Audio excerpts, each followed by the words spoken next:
इस वीडियो में हम करेंगे कक्षा 10 का थेल्स प्रमेय का विलोम। क्या करेंगे? थेल्स प्रमेय का विलोम। इससे पहले वीडियो में हमने की थी थेल्स प्रमेय, यानी प्रमेय है 6.2। कौन सी प्रमेय है? 6.2।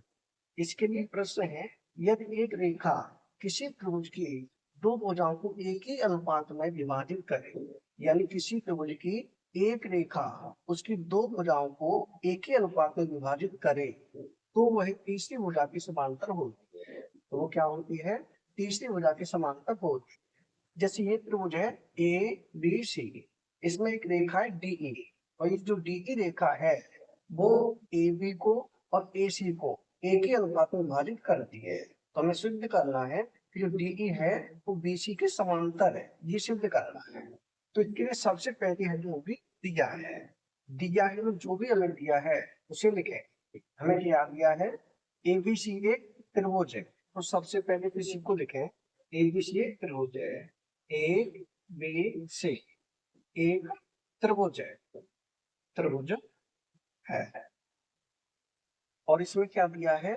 हमें दिया हुआ है जब ए डी बट्टे डी बी बराबर है ए ई बट्टे ई सी, ये प्रश्न में दिया हुआ है।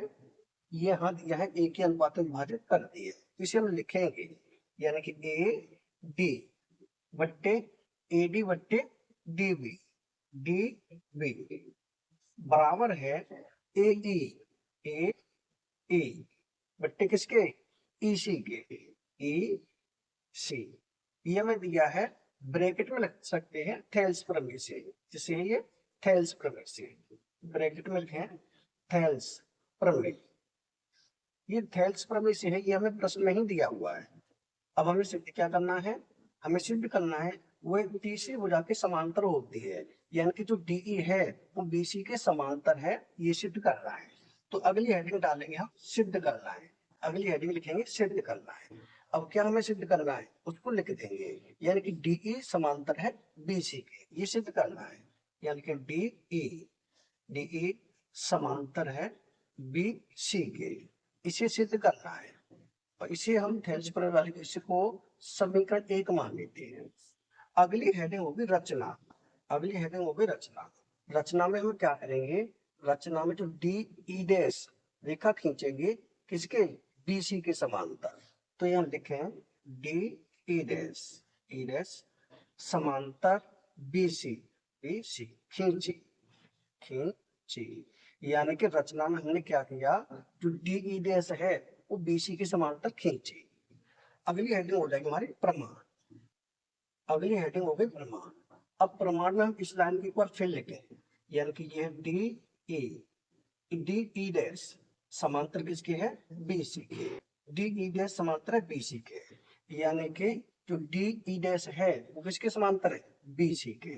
अगर डी ई डैश बीसी के समांतर है तो इसका मतलब होगा कि जो ए डी बट्टे डी बी से लिखे, यानी कि ए डी बट्टे डी बी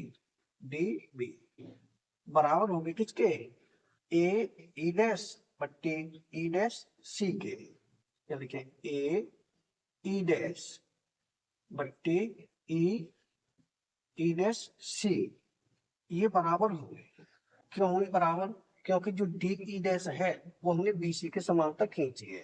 अगर डी ई डैश बीसी के समांतर है तो D E dash A B और ए सी को समान अनुपात में विभाजित करे, तो इसे माने समीकरण दूसरा।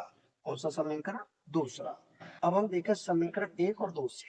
तो समीकरण 1 में है ए डी बट्टे डी बी, इसमें भी ए डी बट्टे डी बी, यानी ए डी बट्टे डी बी और ए डी बट्टे डी बी दोनों में है। इसका मतलब ये है कि ये दोनों साइड भी बराबर हो गए। तो यहाँ कर दें आगे, यानी कि समीकरण 1 व 2 से इसका मतलब क्या है?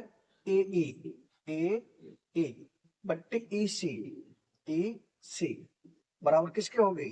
ये हो गया ए ई डैश बट्टे ई डैश सी के, ई डैश सी के, ये दोनों साइड बराबर होंगे। अगर ये दोनों बराबर हैं तो इसका मतलब ये है कि ए ई बराबर ए ई डैश। इसका मतलब क्या है? ए ई बराबर है ए ई डैश। अगर ए ई बराबर ए ई डैश है तो इसका मतलब ये हुआ, यानी इन दोनों की लंबाई कितनी है, बराबर है। इसका मतलब ये है कि ई डैश और ई दोनों एक ही बिंदु पर होंगी। अगर ये दोनों एक ही बिंदु पर हैं तो डी ई समांतर हो जाएगी बी सी के। इसे लिख दें, अतः अतः ई और ई डैश एक ही बिंदु पर है, एक ही बिंदु बिंदु पर है। अगर ये एक ही बिंदु पर है तो इसका मतलब क्या हो गया, डीई समांतर बीसी, डीई समांतर बीसी, यानी कि यही हमें सिद्ध करना था, डीई समांतर बीसी, जो कि हमारा सिद्ध हो चुका है, डीई समांतर बीसी। यही हो जाएगा हमारा उत्तर, यानी कि प्रमेय 6.2 हो चुकी है कंप्लीट। अगर वीडियो पसंद आए तो लाइक करें, कमेंट करें, अपने दोस्तों के साथ शेयर करें। धन्यवाद।